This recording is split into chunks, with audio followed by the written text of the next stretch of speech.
अस्सलाम वालेकुम guys, welcome to my YouTube channel visual lecture hub. और आज के लेक्चर में हम पढ़ेंगे jQuery AJAX। ये आपका नया टॉपिक जो है यहाँ से स्टार्ट हो रहा है कि AJAX क्या होता है। AJAX जो होता है असिंक्रोनियस जावास्क्रिप्ट एंड XML। ठीक है, असिंक्रोनियस क्या होता है कि एक ही टाइम पर डिफरेंट काम करना, उसे हम कहते हैं असिंक्रोनियस। ठीक है, ये आपने इसकी एब्रिविएशन भी याद रखनी है कि AJAX stand for asynchronous JavaScript and XML, यानी कि एक ही टाइम पे जावास्क्रिप्ट को और XML को बैकग्राउंड पे रन करना क्या कहलाता है, AJAX कहलाता है। In short, AJAX is about loading a data in a background and displaying it on a web page without loading the whole page। यानी कि AJAX क्या है कि एक ही टाइम पे आप अपने, देखो आप कोई भी वेब पेज खोलते हो, ठीक है, उस वेब पे एक ही टाइम पे कितना सारा काम हो रहा होता है कि आप स्क्रॉल डाउन भी कर रहे हो, आपको मेन्यू आ रहा है, नेविगेशन बार आ रहे हैं, आपकी वीडियो प्ले हो रही है, आपके बैकग्राउंड पे क्रॉसल चल रहा है, इमेजेस चेंज हो रही हैं, ठीक है, बार बार मूव करके जा रही हैं, एनिमेशन बार बार कॉल हो रही होती है, ठीक है, तो कितना कुछ एक वेब पेज पे हो रहा है। और ये सब जो है बार बार जो आपको को कर रहे हैं, तो उसके लिए आपको बार बार पेज रिलोड करने की जरूरत नहीं पड़ी थी, बैकग्राउंड पे सारा कुछ खुद ब खुद हो रहा था। ठीक है, तो ये सारी फंक्शनैलिटी आपको कौन प्रोवाइड कर रहा है, AJAX प्रोवाइड कर रहा है। jQuery और AJAX में हम पढ़ लेते हैं। पहले क्या होता है, jQuery provide the serial method for the AJAX functionality.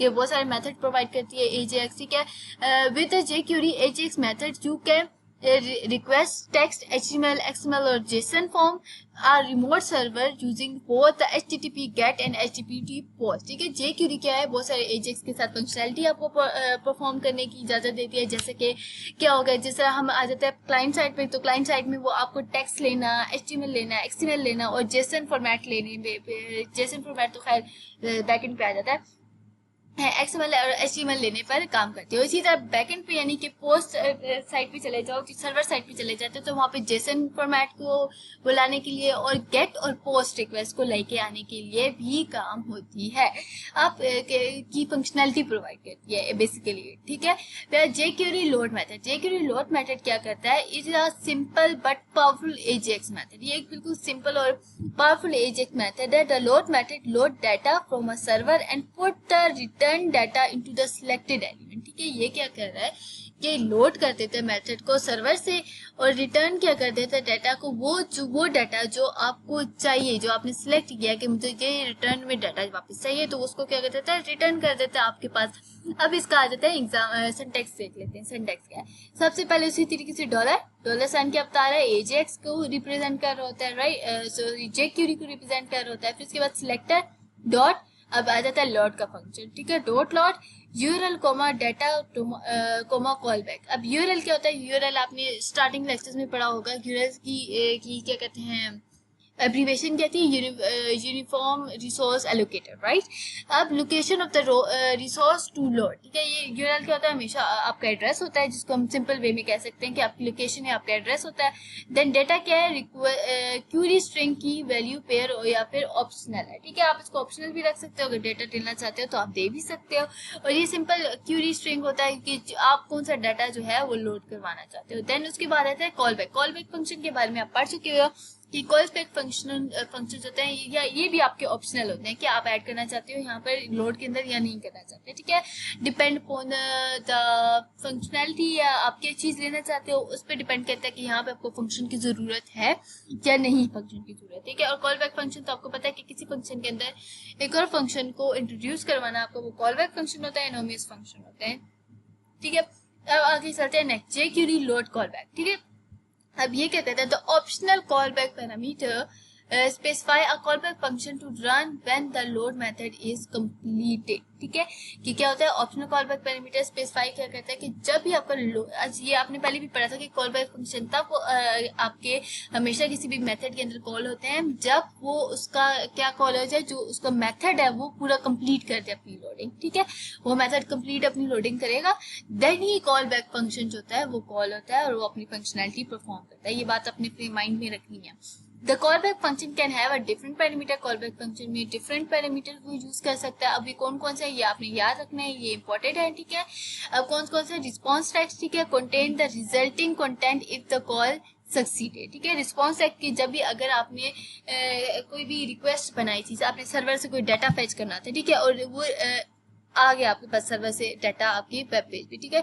तो आपके रिस्पॉन्स टेक्स्ट देगा कि आपके जो है सक्सीडेड डाटा फुल फैच, ठीक है, समथिंग कुछ इस तरीके से वो आपको रिस्पॉन्स टेक्स्ट दे रहा होगा। Status text contain the status of the call, कि आपकी जो आपने जो डाटा की रिक्वेस्ट दी थी क्या उसका क्या स्टेटस चल रहा है, क्या वो क्यू में है, चाहे वो प्रोसेसिंग में है, वो कहाँ पर है, ठीक है। तो वो क्या बताती होती है, वो स्टेटस टेक्स्ट बताता है, ठीक है। उसके बाद एच आर, ठीक है, XHR, ठीक है, contain the XML HTTP request object, ठीक है। ये क्या करता है कि XML HTTP का जो रिक्वेस्ट ऑब्जेक्ट होता है ये उसको हैंडल करता है, या वो उसने अपने पास कंटेन किया हुआ होता है, ठीक है। ये आपने जो तीनों पॉइंट्स हैं कि ठीक है jQuery load call back function में कौन कौन से पैरामीटर कॉल बैक फंक्शन रखता है, तो ये आपने तीनों जो है अच्छे तरीके से याद करना है। फिर jQuery लोड मेथड आ जाता है।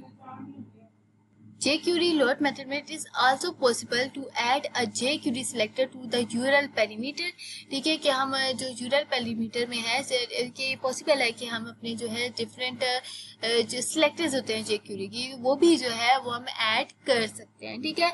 ये आपको कुछ एग्जांपल्स दी गई हैं, आप बस देख लीजिएगा, इतना इसका नहीं है कि आपके पेपर में इस तरीके से बहुत ज़्यादा जो, क्योंकि बहुत ज़्यादा टफ आ जाता है, क्योंकि और जबकि जो व्यू के पेपर्स होते हैं वो सिंपल रखे जाते हैं, इतनी ज़्यादा उसमें डिटेलिंग में नहीं जाते होते, ठीक है। बेशक वो कंसेप्चुअल जरूर होते हैं लेकिन इतने ज्यादा टफ टाइप के नहीं होते कि आपको बिल्कुल कोड और ये बहुत ज्यादा आपको दे दिया जाए, ठीक है।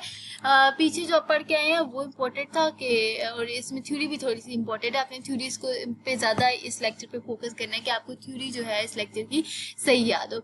अब यहाँ पे हम एक देख लेते हैं एग्जांपल की किस तरीके से वो कर रहा है कि सबसे div सिलेक्टर, ठीक है, हमने सिलेक्टर लिया dot load resource name dot HTML /p1, ठीक है। ये क्या कर रहा है कि सबसे पहले उसको जो पैराग्राफ था उसको भी ये सिलेक्ट करके तो उस पर जो है रिसोर्स नेम के का URL जो है वो डाला गया, ठीक है।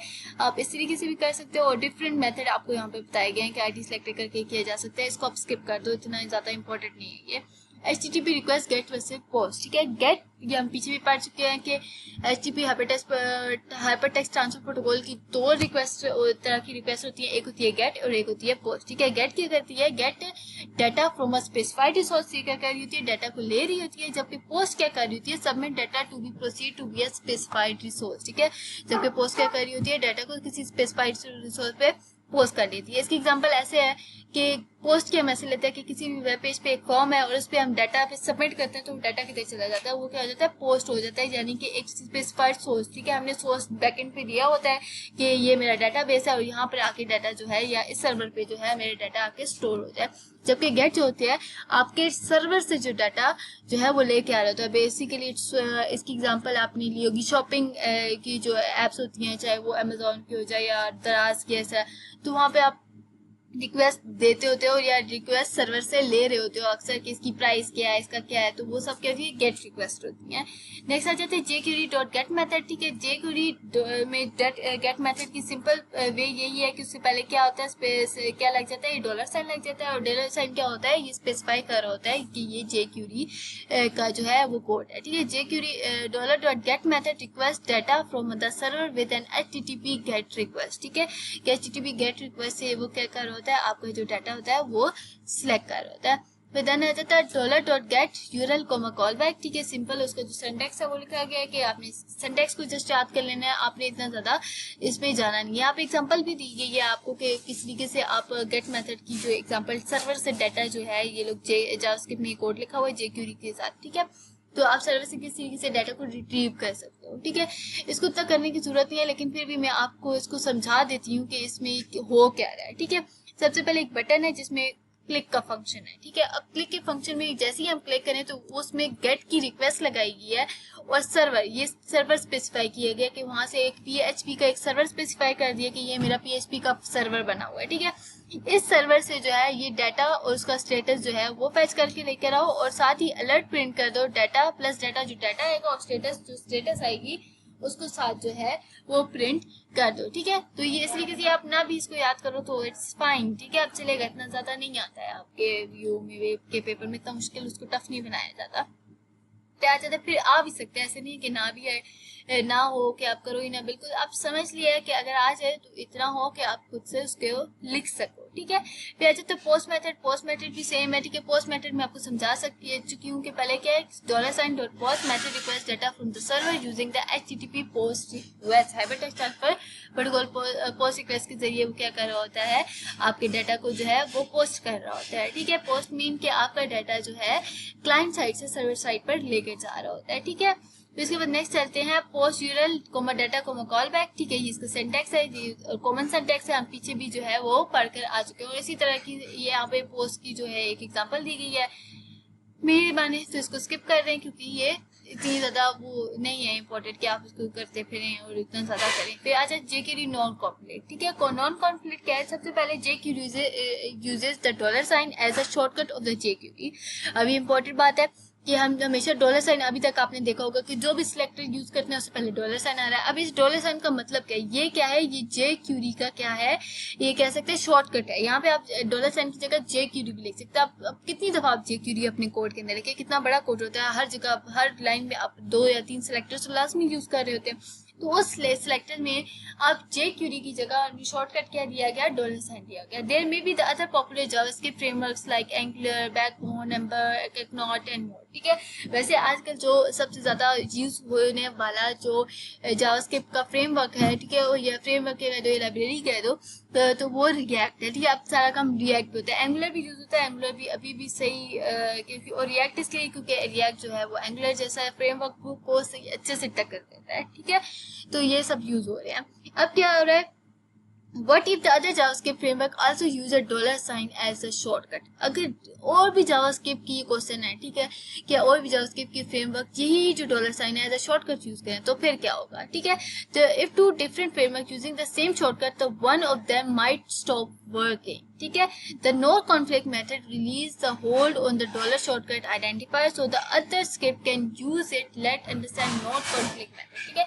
कि सिंपल है कि नॉट कॉन्फ्लिक्ट मेथड क्या कर रहा है कि इसने क्या कर दिया, इसको एक नॉन कॉन्फ्लिक्ट मेथड ने उसको क्या कर दिया, एक कि उसको होल्ड कर दिया कि डिफरेंट जो फ्रेमवर्क्स हैं उसको वो यूज कर सकते हैं और उनके लिए शॉर्टकट आइडेंटिफायर की तरह उसको करेंगे और वो कोई भी कॉन्फ्लिक्ट जो है वो पैदा नहीं करेगा। ये सबसे पहले हमने पढ़ा कि एक हमारे पास प्रॉब्लम थी कि अगर ये एज अ शॉर्टकट हम यूज कर रहे हैं तो हम इसको किसी और लाइब्रेरी में यूज कर सकते हैं या नहीं कर सकते। तो उसका सोल्यूशन क्या बनाया गया, नॉन कॉन्फ्लिक्ट मेथड बनाया गया कि हाँ हम यूज इसको कर सकते हैं with the use of non conflict method. बस यहाँ से इतना काफी है कि आपके पास शॉर्ट में आ जाएगा कि नॉन कॉन्फ्लिक्ट मेथड क्या होता है। तो उसकी एग्जाम्पल में आपको इतना उसकी जाने की जरूरत नहीं है। अगर आ भी जाता है तो आप ये कोड एक दफा देख लीजिएगा, अगर आपको लगे, अगर आपको नहीं समझ आए तो देन मैं आपको दोबारा से इस वीडियो पे आपको समझा दूंगी। फिर कस्टम शॉर्टकट्स, ठीक है। You can also create your own shortcut easily, कि अगर आप कोई भी कस्टम शॉर्टकट बनाना चाहते हैं तो इजीली आप अपना जो है वो कस्टम शॉर्टकट भी जो है वो बना सकते हैं। फिर आ जाता है अनदर यूजर, ठीक है। To keep using the shortcut you can pass एक $साइन as a parameter to pass the ready method, ठीक है। कि आप उसको एज अ रेडी मेथड भी जो है वो एज अ पैरामीटर भी पास कर सकते हैं, ठीक है। अब इसको आगे भी हम स्किप कर देते हैं, ये आगे, ठीक है। अब यहाँ से आगे XML स्टार्ट होगी। XML जो है एक नेक्स्ट टॉपिक है और इसको हम आगे नेक्स्ट लेक्चर पे करेंगे। आज तक के जो आज के जो लेक्चर था उसमें हमने जो jQuery है उसके क्या कहते हैं बारे में पढ़ा था कि कैसे jQuery जो डिफरेंट मेथड है, गेट मेथड, पोस्ट मेथड, इन सब के बारे में हमने पढ़ा। आगे जो है XML वो हम नेक्स्ट लेक्चर में पढ़ेंगे। अब मिलते हैं नेक्स्ट लेक्चर में, तब तक के लिए अल्लाह हाफिज।